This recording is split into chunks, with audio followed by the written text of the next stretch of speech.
Salut à tous, j'espère que vous allez bien. On se retrouve aujourd'hui dans une nouvelle vidéo et je vous ai demandé hier de m'envoyer en DM sur Instagram une petite vidéo voilà, de 10 à 15 secondes où vous m'envoyez justement vos paires les plus sous-cotées. Voilà, donc je vous ai demandé de me faire une petite explication de pourquoi vous pensez que ces paires sont sous-cotées. Vous avez été encore nombreux à participer, donc forcément il n'y aura pas tout le monde dans la vidéo et je m'en excuse d'avance. Donc voilà, j'ai sélectionné on va dire les premiers arrivés, les premiers servis pour être le plus impartial. Voilà, je pense que c'est le mieux à faire. Et aujourd'hui, comme Just Match It était de passage, je me suis dit que ça pouvait être sympa de faire... Si vous m'avez pas reconnu, c'est moi Just Match It. De faire une petite vidéo avec lui. Comme ça, on aura deux avis, donc on va regarder ça ensemble. Et sur ce, on y va.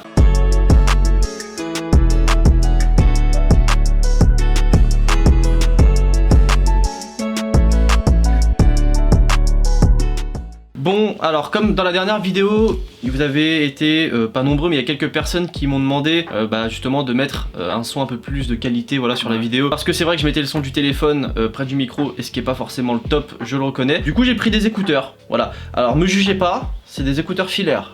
Voilà. Putain, ça existe encore? Non, ça existe encore. Oh, et... oh non, en vrai, vas-y. Non. J'utilise jamais mes écouteurs du coup. On s'en fout. Du coup, il y aura un écouteur chacun. Ça va faire un peu bizarre, je pense, à la caméra, mais bon, on s'en fiche. De toute façon, après, comme ça, vous aurez une bonne qualité de son. Donc voilà, j'espère que vous n'allez pas juger les écouteurs filaires. Ok, donc là, on va regarder Nolan. Nolan, pareil, qui m'envoie une petite vidéo. On va regarder ça ensemble. Je te fais cette petite vidéo pour ta vidéo des perles les plus sous-cotées. Je vais donc te présenter ma paire, la ASICS G-Lite 3 en coloris OG, donc bleu, blanc et rouge. Je trouve que cette paire est sous-cotée car les gens se l'arrachent pas assez. Elle a des plutôt bons matériaux. Il y a plein de coloris pour cette ASICS G-Lite 3. La plupart des coloris sont vraiment beaux, dont celui-ci d'ailleurs que je trouve exceptionnel. Seul petit défaut, c'est quelques petits points de colle par-ci par-là, mais rien de bien méchant, et voilà.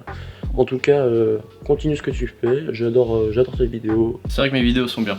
Mais du coup... Attends, tu as raison. Mais du coup, bon, c'est vrai que ça c'est pareil, hein, comme ça en fait c'est la même lignée que la paire d'avant. C'est des paires sous-cotées ASICS en général en fait. C'est pas des paires sur lesquelles tu te penches en premier, même quand il y a des collabs ou autres. C'est des paires, voilà, tu les vois, tu te dis elles sont cool. Par rigueur, t'attends qu'elles soient en promo, mais c'est pas... tu te jettes pas dessus quoi. Après, c'est une GR, je pense, donc il y a peut-être ce côté-là aussi, ce côté qui fait que... aujourd'hui, quand même, toute la culture sneakers, on est très axé, ça va être faire les paires issues de collaboration ou des paires qui sont assez limitées, et on va beaucoup moins aujourd'hui se tourner vers des paires que tu peux acheter directement en shop, chez JD ou Foot Locker. Ça, je suis assez d'accord, ouais. Donc pour moi, oui, c'est sous-côté, oui et non, dans le sens où ça reste, c'est une paire qui est très accessible, et en effet c'est une paire que très peu de gens aujourd'hui vont se retourner dessus, sauf s'il y a un coup de cœur, sauf si tu kiffes le coloris, ou sauf si tu cherches une alternative et que cette paire là te rappelle quelque chose. Mais c'est vrai que pour le coup il a pas tort, c'est vrai qu'elle est sous-côté. Oui. C'est vrai que c'est pas des paires... Bon, tu les vois, tu te dis pas putain, je la veux absolument quoi. Oui, ça c'est vrai. C'est des paires, ça marche plus au coup de cœur, je pense. Ouais. Tu la vois en vrai, tu l'as dans les mains, tu te dis ok, elle est cool. Mais c'est vrai que c'est pas tout le monde qui veut acheter des ASICS G-Lite. Voilà, ça reste des modèles, on va dire, de niche. Et tout le monde ne veut pas du ASICS, tu vois. C'est un fait, tu vois. C'est comme du Karoo, comme du Karoo, comme du Diadora. Tu vois, les gens se jettent pas forcément dessus, donc c'est vrai. Pour le coup, ouais, c'est sous-côté, on va pas se mentir. Mais c'est une très belle paire, en tout cas, moi je la trouve très cool. Ouais, sympa. Que je pourrais largement porter, notamment l'été, tu vois. C'est des belles couleurs, je trouve. Très facile à porter, donc c'est simple à porter, ça reste efficace et ouais, très belle paire. Merci. Ensuite, on a Baptiste KSM, pareil, qui nous envoie une petite vidéo. On va regarder ça ensemble. Salut Seb, j'espère que tu vas bien. Je t'ai préparé une petite paire que je trouve sous-cotée et qu'on voit pas partout. Je te montre ça tout de suite. Donc voici la paire Alpha Edge 4D Aero Green en collab avec Pearley qui récolte les déchets dans les océans pour en faire des paires. Donc pourquoi elle est sous-cotée? Parce que je trouve que la com sur la semelle 4D était vraiment nulle à chier, qu'ils auraient pu faire vraiment des dingueries et que ça aurait pu être l'avenir d'Adidas. Et à côté de ça, je trouve qu'ils sont vraiment passés à côté et c'est vraiment dommage. Ah, je suis pas entièrement d'accord. Là, on va débattre là, je pense, avec toi, Baptiste. Je suis pas entièrement d'accord. Là, je suis pas du tout d'accord, moi. Franchement, ce modèle-là, déjà quand c'est sorti, les 4D, ça a fait beaucoup de bruit. Ça a beaucoup marché. C'était cher, certes, mais ça a quand même marché. Et tu vois, les paires, tu les trouvais pas comme ça non plus. Non. Ça partait assez vite. C'est des paires qui sont encore appréciées. Ça se popularise, là, ça commence gentiment à se populariser. En fait, moi, je vais faire un parallèle en termes de... on va parler d'accessibilité. Je fais un parallèle avec toute la technologie qu'utilise Nike, là, avec les chaussures autolassantes. Je n'ai plus le nom, mais qui reste, c'est des paires qui, à sont sorties, étaient très chères et qui, au fil du temps, là, plus le temps passe, les prix baissent, donc ça devient un peu plus accessible, même si ça reste encore relativement cher. La 4D, c'est sorti, ça coûtait 400 € une paire de 4D. Aujourd'hui, ça se vend à 200 €. C'est très accessible, t'as des paires très facilement trouvables, même en resell. En promo aussi, hein. En promo. Pas mal en promo. Moi, je m'étais acheté il y a bientôt un an de ça, j'avais acheté la 4D Star Wars Étoile de la Mort, je l'avais payé 150 € quelque chose comme ça. C'est des paires qui sont qui sont très faciles d'accès je trouve aujourd'hui. C'est des paires très appréciées, notamment c'est par les fans de Adidas. Bah oui. Pour moi Adidas ils ont la technologie Boost qui est la technologie la plus utilisée aujourd'hui avec torsion. Et je pense que 4D, enfin la 4D ça va être la technologie qui va devenir aussi une technologie dans le futur, qui va se populariser, je pense qu'à l'avenir tu verras des Ultra Boost, enfin on pourra plus vraiment appeler ça des Ultra Boost, mais peut-être qu'ils vont prendre un upper Ultra Boost avec une semelle de 4D. Moi je pense. Mais après ouais non moi je suis pas forcément d'accord non plus sur le coup parce que quand même des modèles qui fonctionnent bien les 4D, c'est des modèles que tout le monde connaît à peu près. Il suffit qu'il y ait une belle collab qui sorte de 4D, ça va être sold out très rapidement. Voilà, le seul frein qu'il y avait au départ en fait, je pense c'était le prix parce que c'était cher et du coup les gens forcément ne mettaient pas 400 balles dans une paire, ce qui fait qu'il en restait en stock etc. Aujourd'hui elles sont à 200 balles à peu près et il y en a beaucoup en promo, ça part assez vite, surtout que là en plus c'est quand même une collab, c'est une paire qui est assez réputée celle-ci avec la Parley. C'est pas si sous-coté que ça quand même, c'est franchement pour le coup je suis pas entièrement d'accord avec toi, c'est une paire qu'on voit pas tout le temps, ça je suis d'accord, mais c'est pas une paire sous-côté dans le sens dans lequel je vois le mot sous-côté. Donc là il va nous en rester 2. Donc là on va regarder Théoche qui nous envoie aussi une petite vidéo. Yo Seb, voilà, pour moi une paire sous-côté. Celle-ci.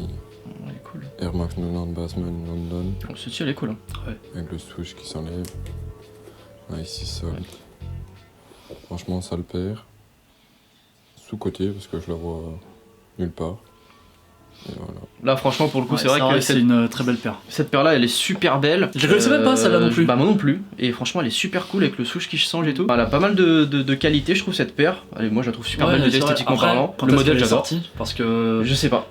Il y a très peu de 90 qui sont sortis ces dernières années et il y a tellement de coloris donc c'est vrai que bon. Je sais pas quand elle est sortie mais c'est vrai que c'est une paire qu'on voit pas tout le temps. Les 90 c'est des modèles malgré tout qui sont appréciés mais qu'on voit pas forcément tout le temps. Et celle-ci moi je l'ai jamais vue. Voilà, mais c'est ça qui est bien, c'est avec les 90 comme avec les Air Max One je trouve c'est qu'en fait c'est comme on regarde il y a de moins en moins de modèles qui sortent ces derniers temps, mais c'est tellement varié, c'est qu'en fait tu peux facilement sortir ton épingle du jeu, te démarquer avec ce genre de paire là. Et bah là pour le coup franchement elle est super cool, moi j'aime beaucoup le délire. Bien les couleurs de Londres. Et en plus derrière avec la sole qui de base je pense était ici, avec tous les petits détails dedans etc. Je trouve que c'est une belle paire travaillée.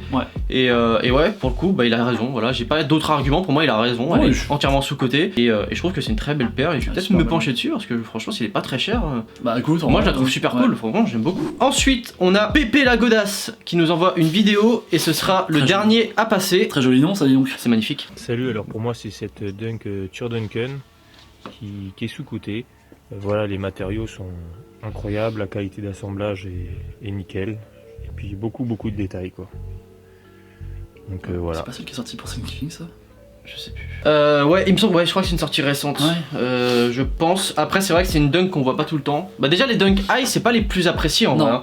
Généralement, c'est les dunk low. Et bon, moi je préfère les high en général. Après, ça c'est un avis personnel. Non, mais pour le coup, c'est vrai que cette paire là, on va dire que oui, elle est sous-cotée. Le modèle en lui-même. Dunk, je peux pas dire qu'il est sous-côté parce que voilà, non.